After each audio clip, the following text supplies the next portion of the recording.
आज औरंगाबादमध्ये विविध विकास प्रकल्पाचं भूमिपूजन, लोकार्पण आणि मराठवाडा साहित्य परिषदेच्या वतीने आज या ठिकाणी असलेलं मराठवाडा साहित्य संमेलन हा आजच्या कार्यक्रमाचा माझा भाग होता। त्यानंतर केम्ब्रिज ते सावंगी रस्त्याचं भूमिपूजन 13 कोटी रुपयांचं, कुंभेफळ तालुका जिल्हा औरंगाबाद येथील 14व्या वित्त आयोगातून महिला व बालकांसाठी सुसज्ज रुग्णालय इमारतीचं लोकार्पण आणि कुंभेफळ टाकली रस्त्याचं भूमिपूजन आणि संध्याकाळी आता मिल कॉर्नरचा कार्यक्रम झाल्यानंतर औरंगाबादसाठी आपण सार्वजनिक बांधकाम विभागाचं दक्षता आणि गुण नियंत्रण कार्यालयाचं नवीन कार्यालय आपण औरंगाबादला उघडतोय, ज्याला आपण विजिलन्स अँड क्वालिटी कंट्रोल ज्याला म्हणू, दक्षता आणि गुण नियंत्रण असा हा कार्यक्रम आजचा ठरलेला आहे। आणि उद्या मी पैठणला जाणार आहे, पैठण तालुक्यामध्ये। तिथे विहामांडवामध्ये जवळपास 37 कोटी रुपयाच्या कामाची सुरुवात, तुळजापूर विहामांडवा डोणगाव रस्त्याचं भूमिपूजन आणि विहामांडवा नवगाव आपेगाव रस्त्याचं भूमिपूजन, एक 37 कोटीचं काम विहामांडवा आणि हिरडगाव इथून करोडी फाटा इथे रस्त्याचं भूमिपूजन, असं एक 53 कोटीचं काम। अशी ही विविध विकास जी काही सार्वजनिक बांधकाम विभागाची जी काही कामं हाती घेण्यात आलेली आहेत, त्या कामाचं रीतसर शुभारंभ करायचा माझा हेतूने मी औरंगाबाद जिल्ह्यामध्ये मध्यंतरी कोविडच्या या सगळ्या पार्श्वभूमीवर औरंगाबादहून कार्यक्रम घेणं अडचणीचं होतं। आता थोडंसं कोविडचं प्रमाण हे 5% आत आपलं आलेलं आहे आणि त्यामुळे कार्यक्रम काही मर्यादित स्वरूपात आपल्याला घेता येतात आणि म्हणून आज हा औरंगाबादचा जवळपास 1.5 दिवसाचा कार्यक्रम मी जवळपास आखलेला आहे। त्याचबरोबर आपल्याला कल्पना आहे की महाविकास आघाडी सरकारला या नोव्हेंबर-डिसेंबरमध्ये 2 वर्ष आता पूर्ण होतील। एक तर मराठवाड्याच्या दृष्टीने बोलायचं झालं तर मुख्यमंत्र्यांचे मी आभार मानेन की त्यांनी समृद्धी महामार्गाला मराठवाड्याशी जोडण्याचा महत्त्वपूर्ण निर्णय मंत्रिमंडळाच्या पायाभूत सुविधा समितीने घेतलेला आहे। आपल्याला कल्पना आहे की हा महामार्ग जालना मार्गे नागपूरमध्ये विदर्भाकडे जोडला जात होता, परंतु आम्ही विनंती मुख्यमंत्र्यांना केली, म्हटलं जालना, परभणी, तुमचा हिंगोली, नांदेड आणि थेट तेलंगणा बॉर्डरपर्यंत आपला रस्ता गेला पाहिजे, जेणेकरून मराठवाड्यातले उर्वरित जिल्हे आपल्याला समृद्धी महामार्गाने जोडता आले पाहिजेत। आणि त्यांनी ते मान्य केलं, त्याला मंत्रिमंडळ उपसमितीची मान्यता दिल्या गेलेली आहे आणि हा प्रकल्प आता त्याचं अधिसूचना जी आहे भूसंपादनाची ती लवकरच निघेल आणि पुढील मार्चपर्यंत भूसंपादनाची कारवाई पूर्ण होईल अशी माझी अपेक्षा आहे। म्हणजे आता नोटिफिकेशन निघेल, कारण मंत्रिमंडळ समितीने मान्यता दिलेली आहे। आता नोटिफिकेशन निघाल्यानंतर भूसंपादनाची प्रक्रिया ही मार्च महिन्यापर्यंत पूर्ण होईल अशा प्रकारची अपेक्षा आहे। तर साधारण नांदेड, हिंगोली, परभणी, जालना हे 180 ते 190 किलोमीटर शॉर्टेस्ट डिस्टन्स ज्याला म्हणू, त्या शॉर्टेस्ट डिस्टन्सनी आपल्याला नांदेडपर्यंत हा समृद्धी महामार्ग जोडणार आहोत आणि मग इथे जालन्यावरून मग औरंगाबाद मार्ग जो ठरलेला मूळचा जो आहे त्याप्रमाणे तो महामार्ग समृद्धी हा मुंबईला जोडला जाईल, जेणेकरून मुंबईचं अंतर जे आहे ते साधारण 5.5-6 तासामध्ये आपण गाठू शकू अशा प्रकारचा तो महामार्ग हा राहणार आहे। त्याचबरोबर मी मुख्यमंत्र्यांना विनंती केली की बुलेट ट्रेनचा प्रकल्प हा आपण नागपूरला जोडण्याचा निर्णय घेतलेला आहे, एकीकडे अहमदाबादचा निर्णय घेतलेला आहे। तर मग आपल्याकडे तर अतिशय सोयीचं आहे की आपल्याकडे भूसंपादनाची प्रक्रिया या निमित्ताने पूर्ण होते आहे, समृद्धी महामार्गाच्या निमित्ताने, तर ह्याला जोडून जर बुलेट ट्रेनचा आपण प्रकल्प हाती घेतला तर तो बुलेट ट्रेनचा प्रकल्प हा संपूर्ण मराठवाड्यासाठी सोयीचा होईल. आणि माझं रावसाहेब दानवेंची मी दिल्लीमध्ये भेट घेतली होती आणि त्यांनाही विनंती केली, म्हटलं आपण मराठवाड्याचे आहात, तुमच्या कारकिर्दीमध्ये जर बुलेट ट्रेनला जर राज्य शासन भूसंपादनाची कारवाई राज्य शासन करेल आणि तुम्ही जर हे बुलेट ट्रेनला जर मान्यता दिली तर संपूर्ण मराठवाडा हा जोडला जाईल, की जो आज 12 तासांनी आपल्याला 12 तास लागतात मुंबईला जायला, त्याच्याऐवजी हे सोयीचं होईल असं आम्ही त्यांना सुचवलेलं आहे. मुख्यमंत्र्यांनी प्राईम मिनिस्टरला पत्र लिहिले, ते परत माझ्याकडे आहे. प्राईम मिनिस्टरला पत्र मुख्यमंत्र्यांनी दिलेलं आहे आणि हे पत्र तीच विनंती करणार की बुलेट ट्रेन जी आहे आणि त्याच्यामध्ये एक महत्त्वाची बाब अशी आहे की मी मुख्यमंत्र्यांना विनंती अशी केली की आपला जो बुलेट ट्रेनचा मार्ग जो आहे तो औरंगाबाद मार्गे पुणे, म्हणजे औरंगाबाद, पुणे आणि मुंबई आणि तिथून नांदेडहून हैदराबाद, म्हणजे हा नॅशनल हायवेनी जोडला जावा. कारण की आपण जी मंजुरी समृद्धीला दिलेली आहे ती आपण दिलेली आहे अप टू नांदेड.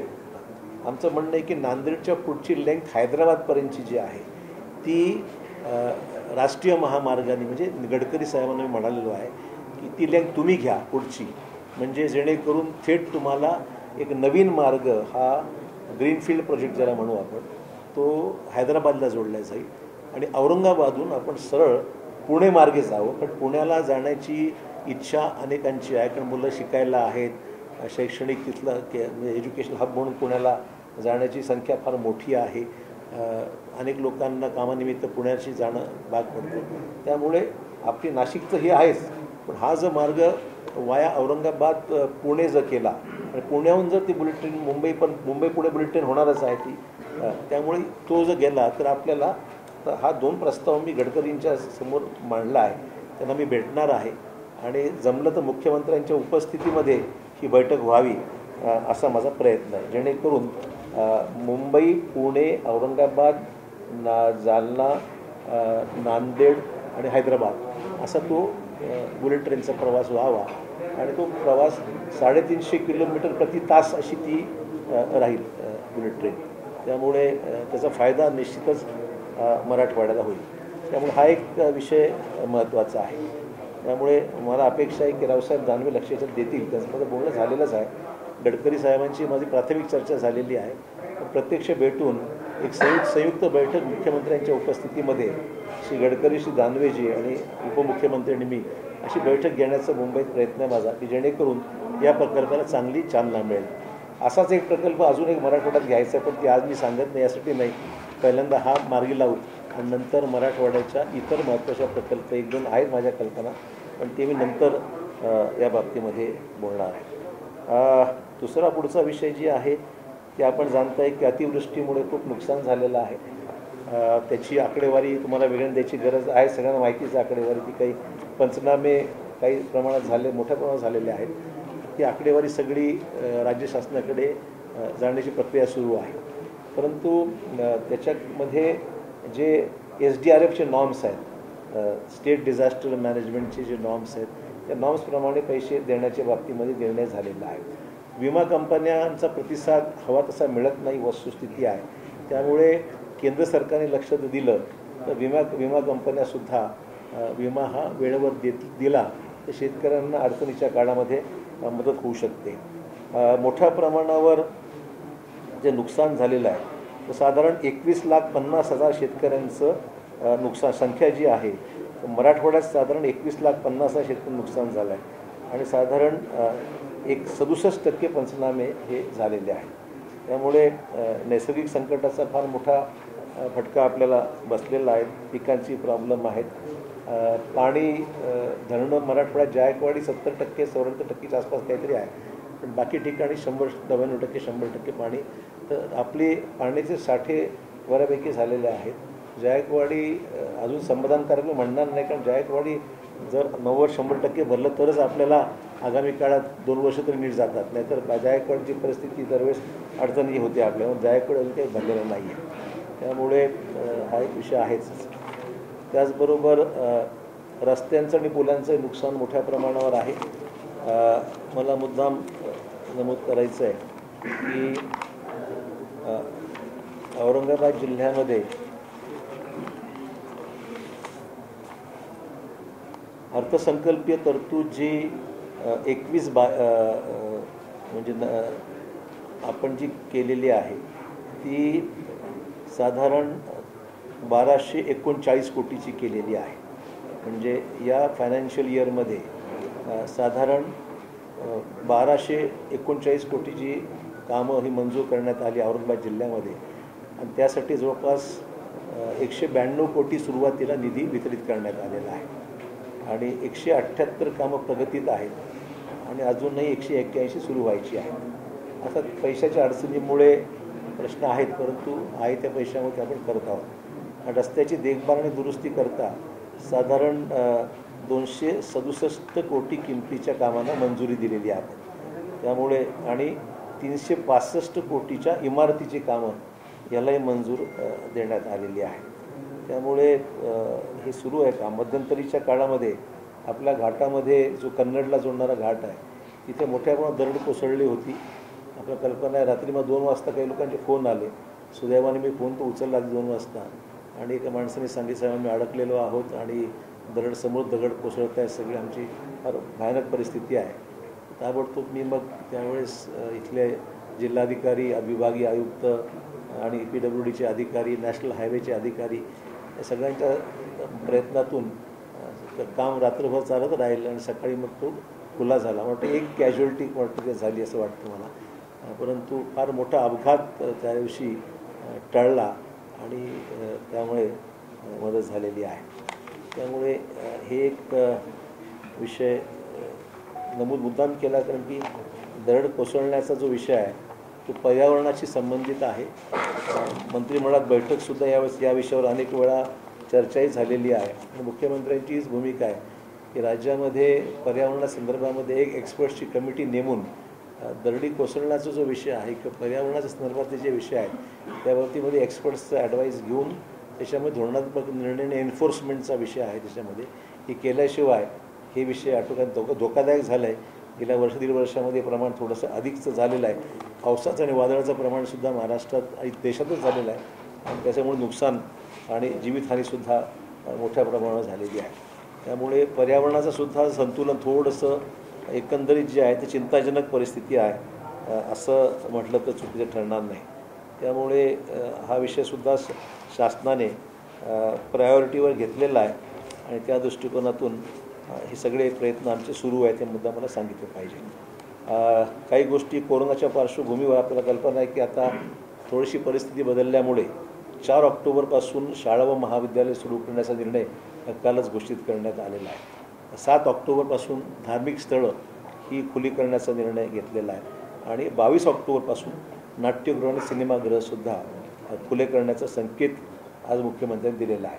म्हणजे अशा परिस्थितीमध्ये ही इकॉनॉमी जी अडचणीत सापडलेली आहे, निरनिराळ्या व्यवसायाच्या अडचणीने सापडले, त्याला आता थोडंसं रिलॅक्स करण्याच्या दृष्टिकोनातून प्रयत्न आहेत. हे मुद्दा मला नमूद करायचा आहे. त्यामुळे या सगळ्या योजना आपल्या कानावर घालण्याच्या दृष्टिकोनातून याचा उल्लेख मी या ठिकाणी केला आहे. हे यातले थोडक्यातले विषय आहेत. बाकी मग तुमचे काय असतील प्रश्न तर मला सांगा. एकीकडे आपण समृद्धी अशा सगळ्या घोषणा करतो आहोत, घोषणा नाही अधिग्रहण करतो आहोत, जमीन अशी घोषणा करतो. मात्र राज्य शासनाच्या अखत्यारीत येणारे बहुतेक रस्त्यांची चाळणी झालेली आहे खड्ड्यांमुळे. कोविडची परिस्थिती बघता हे खड्डे भरणं शक्य आहे का एक, आणि खड्ड्यांसाठी आपण काय करतो आहोत? खड्डे भरण्याचं काम हे अनेक ठिकाणी सुरू केलंच आहे, करावंच लागणार आहे, वादच नाही. मी काही म्हणजे याच्याकडे दुर्लक्ष अजिबात नाही. विभागाला सूचना देण्यात आलेल्या आहेत.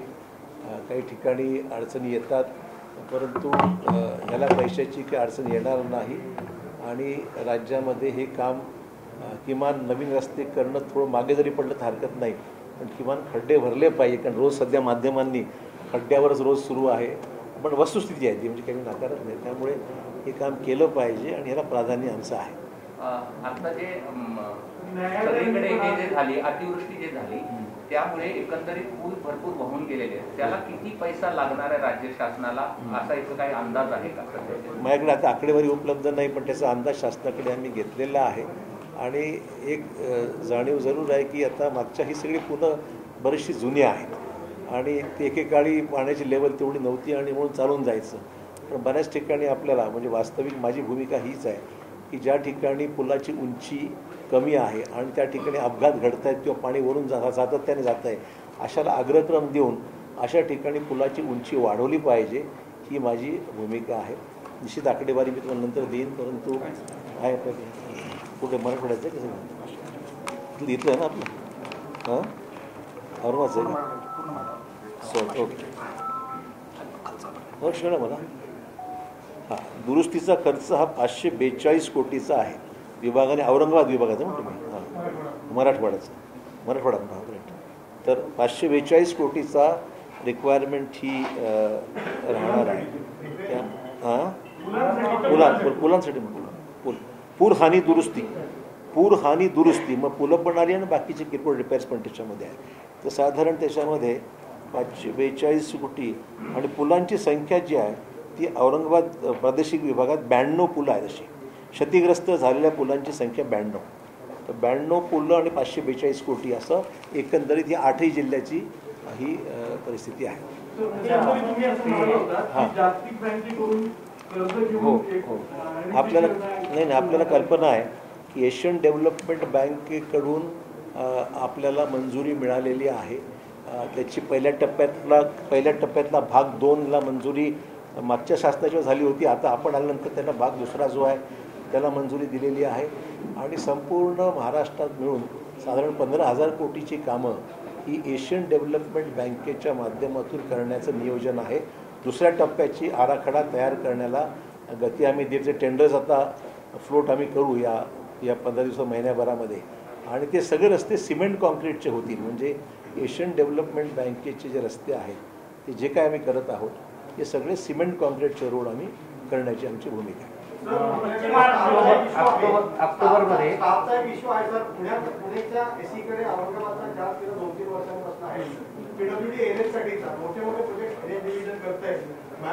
मधल्या काळामध्ये प्रमोशन्सचा विषय मागच्या सरकारच्या काळामध्ये प्रमोशनची प्रक्रिया ही ज्या पद्धतीने किंवा ज्या वेगाने व्हायला ती झाली नाही. आता प्रमोशन झालेले आहेत आणि औरंगाबाद आणि मराठवाड्यातल्या वेकन्सीला अधिक प्राधान्य देऊन त्या ठिकाणी कार्यकारी अभियंता, अधीक्षक अभियंता जी काही पदं रिक्त असतील, उपअभियंता, हे सगळे आता पदं निश्चित येणाऱ्या महिन्याभरात निश्चित भरले जातील. मध्यंतरी कोर्टात सुद्धा काही प्रकरणं होती. हँडिकॅपच्या जी आपली फिजिकली हँडिकॅप जी लोक आहेत ते न्यायालयात गेले होते, त्यांनाही काही विशिष्ट कोटा त्यांचा असावा अशी त्यांची मागणी होती. तो विषय मार्गी लागलेला आहे आता, त्यामुळे त्यांनाही त्याच्यामध्ये आम्ही समावेश करून घेऊ आणि आता न्यायालयाने क्लिअर केले आहेत. पश्चिम महाराष्ट्रामध्ये पूर संदर्भातले मदत निकष वेगळे जास्त प्रमाणात मदत झाली. त्याचप्रमाणे मराठवाड्यामध्ये यावेळेस काही मदत मिळेल का? गेल्या वेळेप्रमाणे 6,800 या निकषामध्ये NDRFच्या निकषामध्ये मदत मिळणार नाही. असं आहे की NDRFचे SDRFचे नॉर्म जे ठरलेले त्याप्रमाणेच मदत मिळेल ना. राज्य शासन काहीतरी असं आहे की जोपर्यंत याचा अंदाज फायनान्शियल क्वांटमच्या बाबतीमध्ये स्पष्ट होत नाही, उगाच घोषणा करून उपयोग नाही आहे. म्हणून शासनाने पहिल्यांदा असा निर्णय घेतलेला आहे की आता SDRFमध्ये जो पैसा उपलब्ध आहे त्या नॉर्म्सप्रमाणे पहिले पैसे वितरित करा. अधिकच्या बाबतीमध्ये शासन स्तरावर बसून टोटल अंदाज घेतल्यानंतर या बाबतीमध्ये स्पष्ट भूमिका घेतली पाहिजे. तर आज आपण काहीतरी बोलायचो आणि क्वांटम जर आपल्याला स्पष्ट नसेल तर मग काय करायचं? म्हणजे मोठ्या प्रमाणात अतिवृष्टीचं नुकसान झालंय. दरवर्षी विम्याची चर्चा होते. आता ह्या वर्षी सुद्धा असा प्रॉब्लेम आला की नुकसान झालं मात्र पीक विमा कंपनी त्यांचे पंचनामे 24 तासाच्या आत होणं गरजेचं ते कुठंच झालेलं नाही. त्याच्यामुळे तो विमा नाही, पीक विम्याच्या बाबतीमध्ये अनुभव चांगला नाही आहे. हे वारंवार मी सुद्धा भूमिका घेतलेली आहे. 72 तासाच्या आत ऑनलाईन अर्ज सबमिट करा, नुकसान कळवा असं त्यांची पण तो बऱ्याच ठिकाणी आपल्याकडे इंटरनेटची सुविधा नाही, नेटची सुविधा नाही, वेळेवर होऊ शकत नाही. त्यामुळे काही जिल्ह्यामध्ये ऑफलाईन स्वीकारलं. औरंगाबादचं मला कल्पना नाही, परंतु बऱ्याच जिल्ह्यामध्ये ऑफलाईनसुद्धा अर्ज स्वीकारले. त्या गावामधल्या तुमचा ग्रामपंचायतीमध्ये सुद्धा ग्रामसेवक असतील, तलाठी असतील, त्यांच्याही मार्फत अर्ज स्वीकारले गेले आणि ते सगळे अर्ज त्या जिल्ह्यातले जे काही तुमचे कंपनीज आहेत या सगळ्या त्यांच्याकडे सुपूर्द करण्यात आलेले आहेत. परंतु अजूनही त्याला जेवढी गती मिळायला पाहिजे तेवढी मिळत नाही आहे. आणि आम्हाला आश्चर्य वाटेल तुम्हाला की देशातल्या 5 राज्यांनी आम्हाला ह्या विमा कंपन्या विमाच नको ती अशी भूमिका घेतली आहे, ज्यामुळे गुजरात राज्य आहे. मुद्दाम सांगायचं म्हणजे नाही, आम्हाला विमा नकोच. आम्हाला विमा कंपन्यांची आमचं काही म्हणजे ज्या राज्याकडून अपेक्षा आहे घ्यायची त्यांनीच पंतप्रधान पीक विमा योजना नाकारली ना, गुजरातने सुद्धा. म्हणजे देशातले 5 राज्य आहेत की ज्यांनी पीक विमा आम्हाला नको म्हणून भूमिका घेतली आहे. कारण आम्हाला नको, कारण वेळेवर काही होत नाही असं एक जनरल भूमिका आहे त्याच्यावर.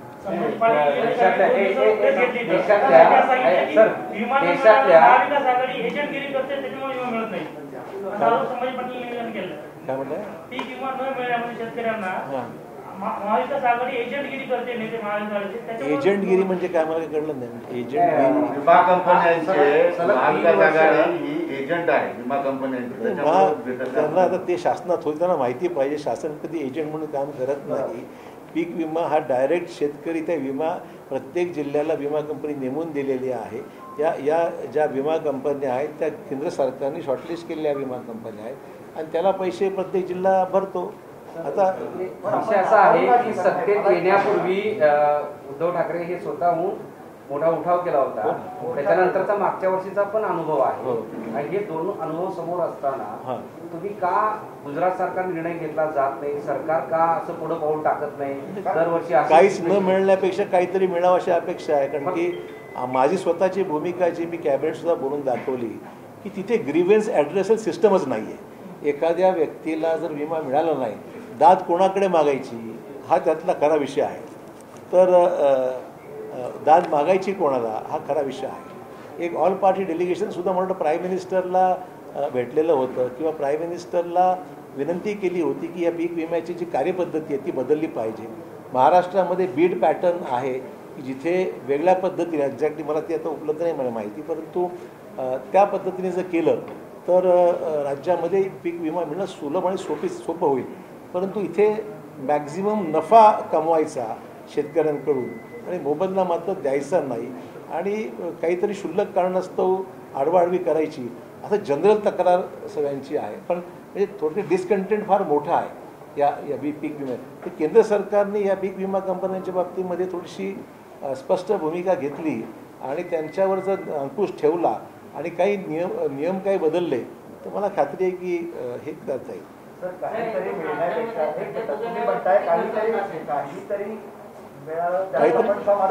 समाधान मानत नाही मी, समाधान मानत नाही. परंतु आज काही ठिकाणी असं आहे जिथे मागणी प्रोसिजर कंप्लीट होते त्या ठिकाणी बऱ्याच ठिकाणी अनुभव थोडा अनुकूलही आलेला आहे. मी काय नाही एकदम म्हणत नाही, पण बऱ्याच ठिकाणी वेळेवर होत नाही, प्रोसिजर किचकट आहे आणि विमा म्हणजे एका आता आपल्याकडे पाहतोय या सगळ्या मधल्या काळामध्ये 65 मिलीमीटरचा पाऊस सगळ्याच मंडळात झालेला आहे. म्हणजे अतिवृष्टी सगळीकडेच झालेली आहे. त्यामुळे विमा कंपन्याची यातली जी भूमिका फार ताठर आहे, रिजिड आहे आणि त्यामुळे शेतकरी हा त्याच्यामध्ये संतुष्ट नाही आहे वस्तुस्थिती.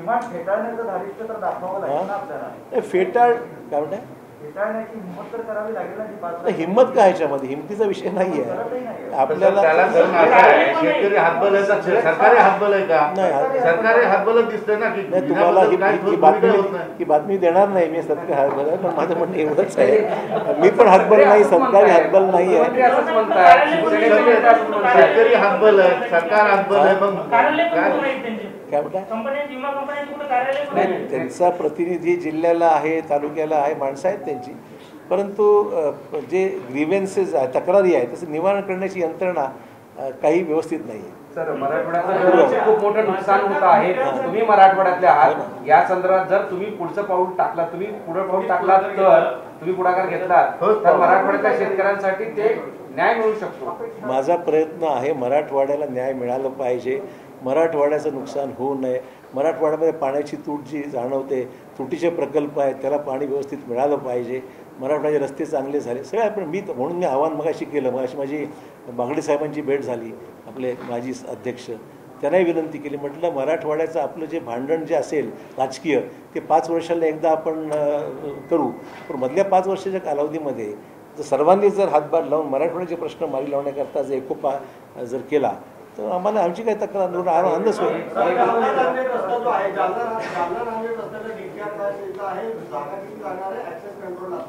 डिटेल मला तुम्हाला आता सगळे वाचून जाण्यासाठी तुम्हाला मी आता काही देऊ शकत नाही. आहे मी तुम्हाला सांगितलं ना, 190 किलोमीटर जालना टू नांदेड अंतर आहे आणि त्याचं शासनाने मान्यता दिलेली आहे आणि साधारण मार्चपर्यंत भूसंपादन पूर्ण होईल अशी अपेक्षा आहे पुढच्या वर्षी 22. तुम्ही असं एक म्हणाल की तेलंगणाच्या सीमेपर्यंत. हां, तो पुढचा जो भाग आहे नांदेड टू तेलंगणा, तेलंगणा सीमा नाही, नांदेड टू हैदराबाद आणि औरंगाबाद टू पुणे असे 2 सेक्शन्स जे आहेत ते गडकरी साहेबांना विनंती करणार. आपला जो सेक्शन आपण जो घेतलेला आहे तो केवळ जालना टू नांदेडपर्यंत घेतलेला आहे.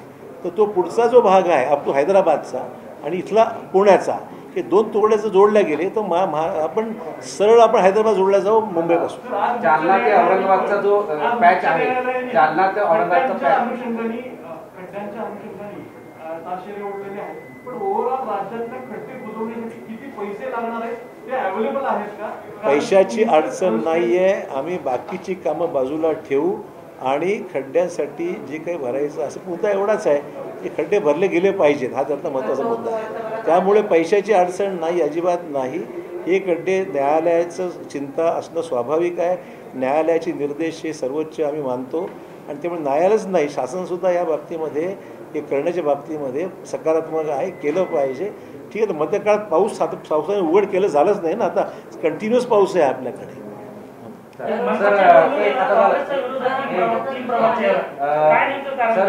एक मिनिट, याचा सांग महत्त्वाचा विषय आहे.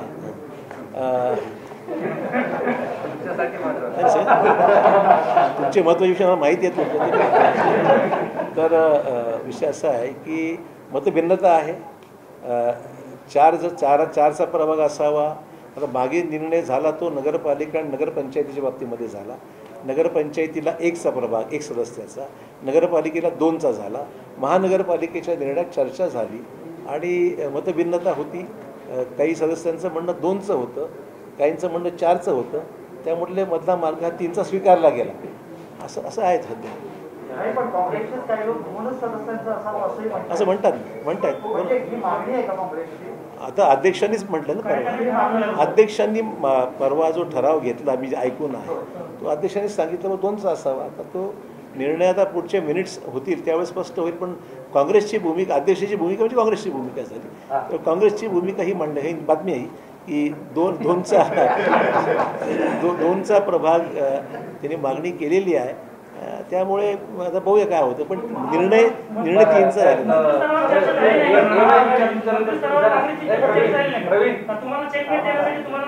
मला चेकमेट, मला काही चेकमेटचा प्रश्न नाहीये. माझ्या जिल्ह्यामध्ये 2 काय 4 काय मला काय तसं बरं. मराठा आरक्षणासंदर्भातला एक विषय आहे. छत्रपती संभाजीराजेंनी आरक्षणावरून पुन्हा उपोषणाची इशारा दिलेला आहे सरकारला. कारण त्यांचं असं म्हणणं आहे की राज्यामध्ये सध्या ओबीसी राजकारणाच्या आरक्षणावरून जोरदार सुरू आहे. मराठा आरक्षणाला बाजूला सारलेला आहे. नाही, मराठा आरक्षणाला बाजूला सारण्याचा प्रश्नच उद्भवत नाहीये. सर्वोच्च न्यायालयाने आता निर्णय दिलेला आहे आणि या निर्णयामध्ये स्पष्ट आहे की 50% जी मर्यादा आरक्षणाच्या बाबतीत घालून दिलेली आहे ती तुम्हाला मर्यादा ओलांडता येणार नाही. ही सुप्रीम कोर्टचं जजमेंट आहे.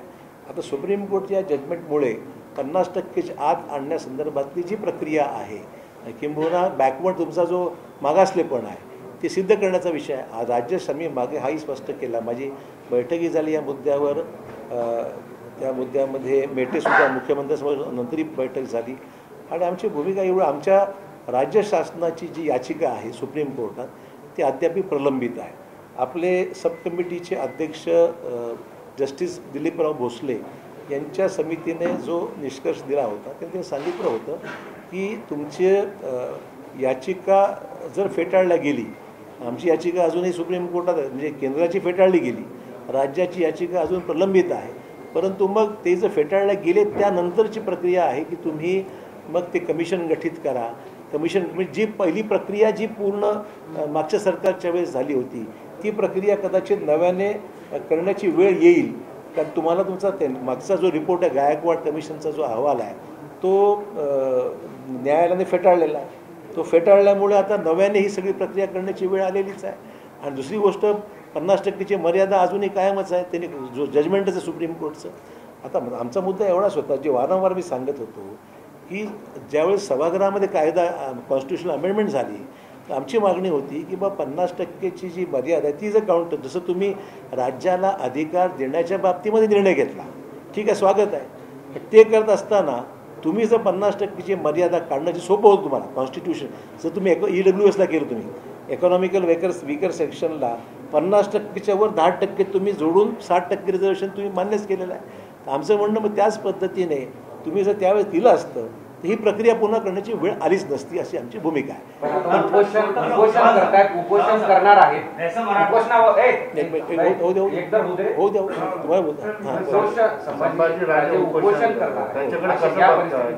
मी त्यांना विनंती करेन की हा प्रश्न उपोषणाने काय साध्य होणार आहे आमचा प्रश्न. तुमच्या भावना आहेत, मान्य आहे, आपल्या सरकारच्या त्याच भावना आहेत.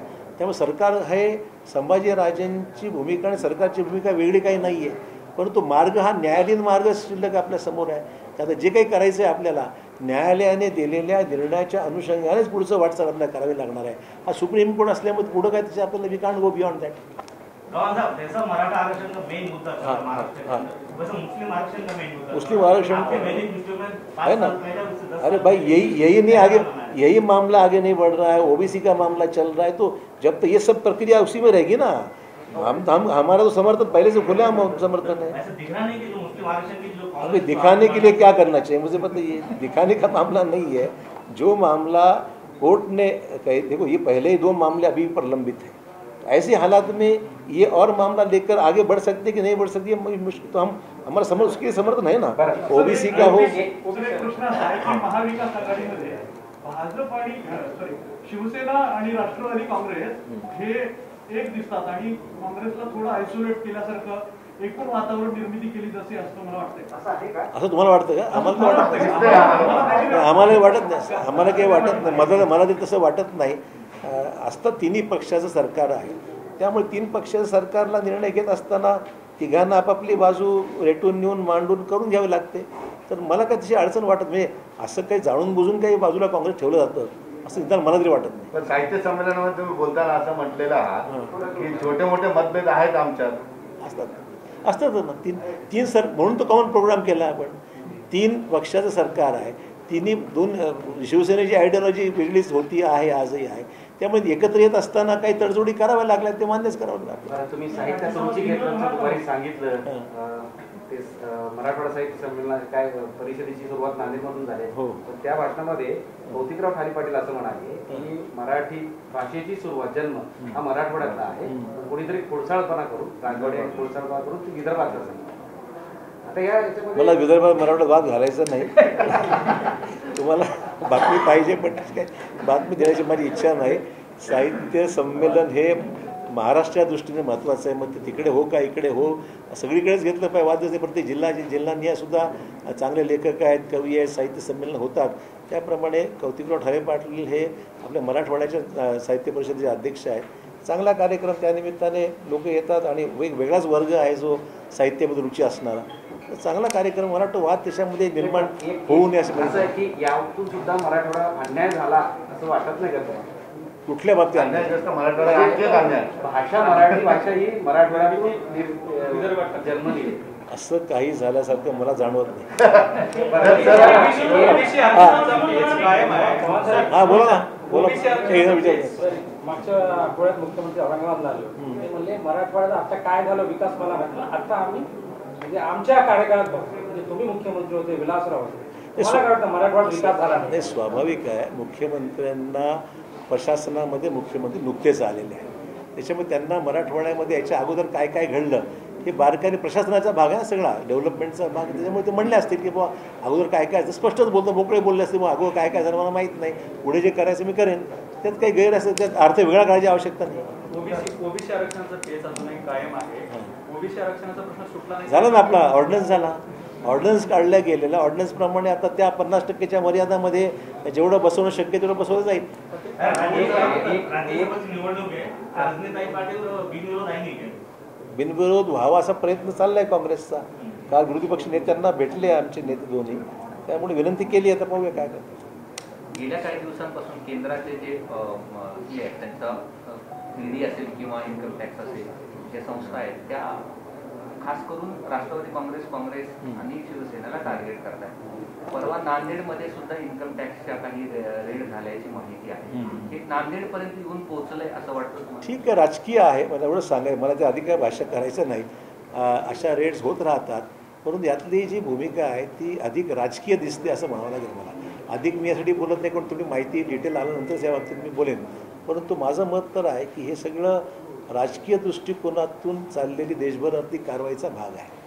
आज आरोग्य विभागाची भरती प्रक्रियेची परीक्षा होती, ती रात्री रद्द केलेली आहे. हॉल तिकीट काही त्याच्यामध्ये सगळ्यात मध्ये ब्लॅकलिस्टेड असली ती नासा कंपनी त्यांना कामच दिलं कसं, यावरून आता लागलेला आहे राज्य सरकार, यावरून आरोप होऊ लागलेला आहे की जी ब्लॅकलिस्टेड कंपनी होती तिला इतकी मोठी जबाबदारी पेलवतच नाही, तर अशा कंपनीला कसं काय दिलं असा एक आरोप आहे. आणि दुसरं या सगळ्या विद्यार्थ्यांना आर्थिक भरपाई द्यावी. माझ्या विभागाचा विषय नसल्यामुळे मला अधिक त्यातली माहिती नाही आहे, नंबर एक.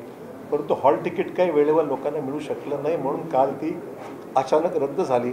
पण त्याच्यामुळे विद्यार्थ्यांची खूप गैरसोय झालेली आहे, ही मात्र वस्तुस्थिती आहे.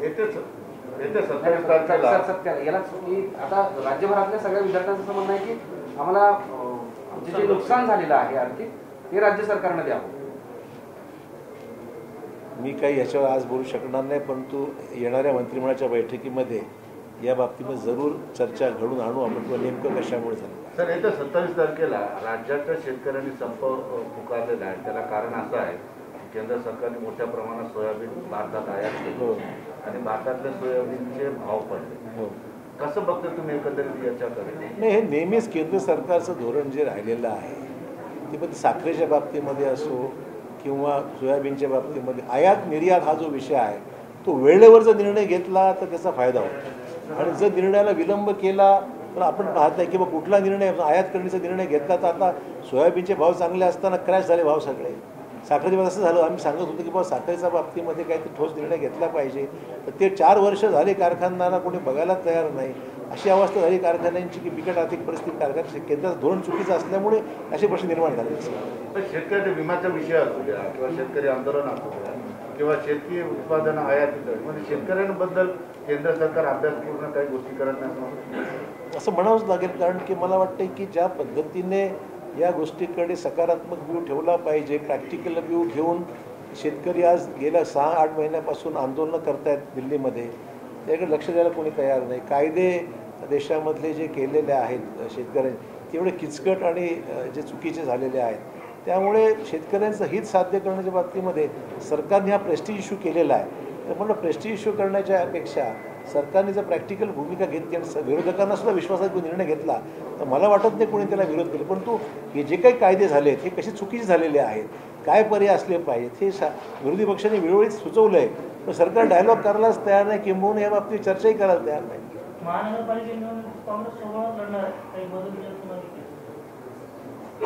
महानगरपालिकेच्या बाबतीमध्ये मी काल बोललो काही ठिकाणी, आज पुन्हा रिपीट करतो मी की त्या जिल्ह्यातल्या काँग्रेस, जिल्हा काँग्रेस आणि शहर काँग्रेसच्या अध्यक्ष आणि बॉडीशी विचारविनिमय करून जर वाटलं की इथे करायचे असेल तर करा, त्यांना वाटलं करायची गरज नाही तर हा विषय जिल्ह्यामध्ये वेगवेगळा निर्णय होऊ शकतो, हा आजवरचा अनुभव आहे. या बाबतीमध्ये अद्याप काही निर्णय घेतलेला नाही आहे, पण नॉर्मली जिल्हा युनिटची मतं घेऊनच तो निर्णय घेतला जातो.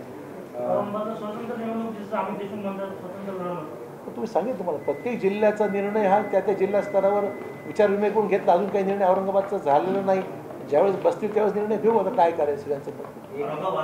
असंही या सगळ्या प्रभाग रचनेवर असं तिन्ही पक्षाला चान्स भेटणारच आहे ना की यात सगळ्यात जास्त राष्ट्रवादीला आणि शिवसेनेला बेनिफिट मिळणार आहे. कसं म्हणून म्हणजे तीन पक्ष एकत्र बंडखोरीचं प्रमाण कमी होईल, तिन्ही पक्षाच्या प्रतिनिधींना एका वॉर्डामध्ये समान न्याय मिळेल, त्याच्यामुळे याला फायदा होईल. शिवसेनेला औरंगाबादमध्ये चांगले दिवस आहेत असं मत आहे. काही लोकांचं मत आहे की जर जास्त प्रभाग 3चा झाला किंवा 4चा झाला तर ते ॲडजस्टमेंटला सामाजिक जे काही ॲडजस्टमेंट्स राहतात, त्याला सोयीचं असा एक आर्ग्युमेंटचा भाग आहे. काही लोकांना वाटतं नाही, काही लोकांना वाटतं होय, त्यात मतभिन्नता आहेत. भाजपला बाजू ठेवण्यासाठी कोणती रणनीती चालते? निश्चितच केली पाहिजे, फायदा कोणाला भाजपला होईल? केलीच पाहिजे. राज्यात फायदा कोणाला होईल असं तुम्हाला वाटतं? मतदारांच्या मनात काय काय कोणी सांगावं, आपण प्रयत्न करायचा. थँक्यू.